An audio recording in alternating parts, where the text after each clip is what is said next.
Types of epithelial tissues.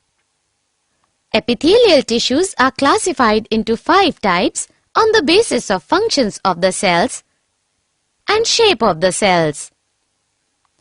Squamous epithelium,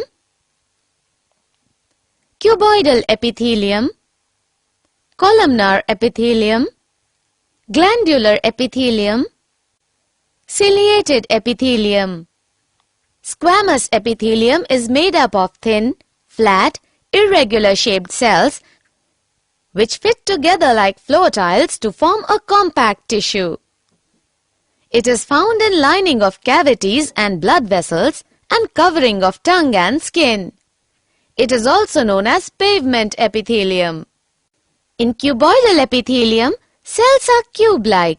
They appear square in section but appear hexagonal in free surface.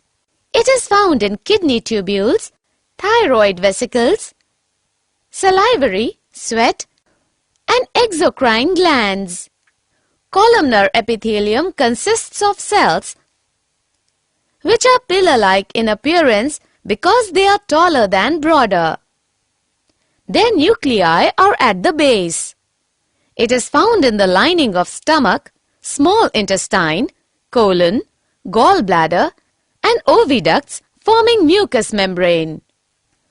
The columnar epithelium is sometimes modified to form glands which secrete certain chemicals, and it is thus converted into glandular epithelium.